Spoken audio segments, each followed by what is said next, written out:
ताई, सुषमा अंधारे आपल्यासोबत जोडले गेलेले आहेत. ताई, स्वागत आहे तुमचं. आज संजय थँक्यू. राऊतांनी सांगितलं एवढे मंत्री जातील, हे जातील, त्याच्यावर तीव्र आक्षेप आहे.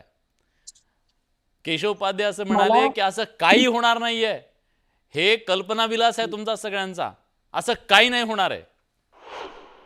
नाही, केशवजी असतील किंवा या पॅनलवरचे सगळेच वक्ते असतील, मला या सगळ्या वक्त्यांना आणि आपल्याला आणि महाराष्ट्राला सांगायची इच्छा आहे की मुळात पक्षीय राजकारणाच्या थोडस वर उठून हम्म. आपण बोलणार आहोत का आणि विचार करणार आहोत का.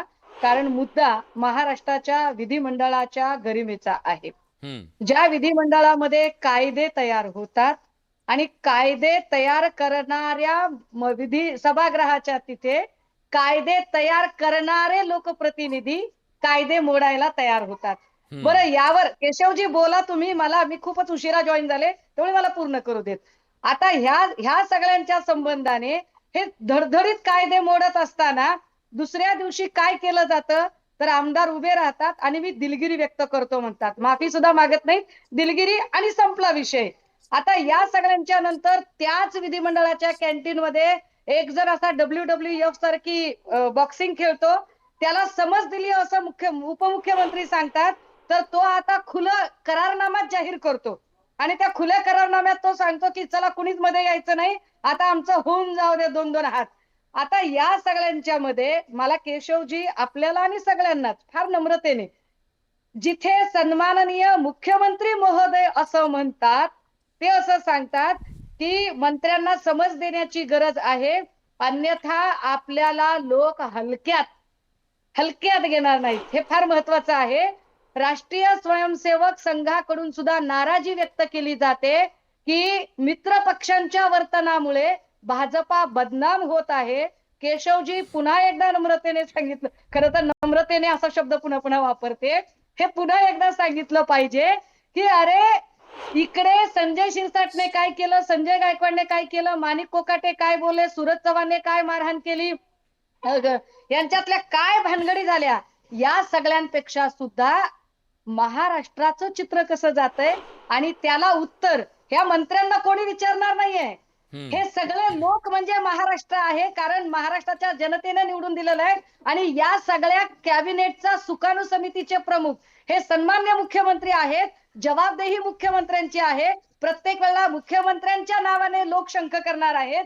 मुख्यमंत्र्यांमुळे देवेंद्रजींच्या काळात कधी नव्हे एवढा राजकीय चिखल झाला, कधी नव्हे एवढा महाराष्ट्र नासवला गेला, देवेंद्रजींच्या काळात झालं. हे पुन्हा पुन्हा अंडरलाईन केलं जाणार आहे. त्यामुळे हे समजून घ्या की जर मुख्यमंत्र्यांना सतत उत्तरं द्यावी लागतात, तर मुख्यमंत्र्यांची ही जबाबदारी आहे की अशी बेताल वर्तन करणारी लोक त्यांच्या नुसत्या दिलगिऱ्याच ऐकून घेणार आहात की पुढे काही करणार आहात. त्याला ठीक जोडून आहे. अजून एक गोष्ट सांगितली पाहिजे, उशिरा आले म्हणून, की 26/11च्या हल्ल्यानंतर फक्त आणि फक्त बॉम्बस्फोटाच्या ठिकाणी तत्कालीन मुख्यमंत्री विलासरावजी यांनी राम गोपाल वर्मांना घेऊन गेल्यानंतर जो गहजब झाला, आता सत्ताधारी म्हणून असणारे, तेव्हा विरोधक म्हणून त्यांनी राजीनामा मागितला आणि विलासरावजींनी राजीनामा दिला. कारण लोकप्रतिनिधींचे वर्तन व्यवहार कुठे कसे असावेत याचे संकेत ठरलेले असतात. ठीक आहे. लोकप्रतिनिधींचे वर्तन व्यवहार ठरवायचेच नाही कोणी, ठीक आहे, आणि मी तरीही विचारतो. अरुण सावंत आपल्या सोबत आहेत ताई. लोकांचं समर्थन करायचं. मी हे अरुण कठीण आहे. सावंतांना विचारतो. अरुण सावंतजी, तुम्ही एक महत्वाचा मित्रपक्ष आहात या सरकारमधला. या मित्रपक्षाच्या नेत्यांचं जे वर्तन आहे ना सध्या, त्या वर्तनामुळे सरकारची प्रतिमा डागाळली. मुख्यमंत्र्यांना कान टोचावे लागेल, जाहीरपणे बोललेत मुख्यमंत्री हे योग्य नाहीये म्हणून. तुमचे मंत्री, तुमच्या आमदार ऐकत नाहीयेत असा मेसेज जातोय, खरं आहे काय? विलासजी पहा, खरं जर सांगायचं झालं हम्म. तर या महाराष्ट्राच्या 12 करोड जनतेला या सरकारकडून खूप अपेक्षा आहेत. हा. आणि म्हणूनच इतक्या मोठ्या प्रचंड मतदानाने हे सरकार निवडून दिलं गेलेलं आहे. आता जेव्हा मतदार हे मायबाप सरकार असं आपण म्हणतो, मतदारांना आपण सर्वोच्च मानतो, जनता जनार्दन म्हणतो, तेव्हा या सरकारमधील मंत्र्यांचा सुद्धा हा एक त्यांचं सुद्धा एक कर्तव्य बनतं की आपल्यावरती जनतेने फार मोठी जबाबदारी दिलेली आहे, आपल्याला या मंत्रिमंडळामध्ये आपल्या नेत्यांनी पाठवलेलं आहे, तेव्हा आपण तिथे कसं बोलावं, कसं वागावं, जनतेबरोबर कशी वर्तणूक करावी, हे सुद्धा शिष्टाचार त्या मंत्र्यांनी पाळले गेले पाहिजेच या मताचा मी आहे.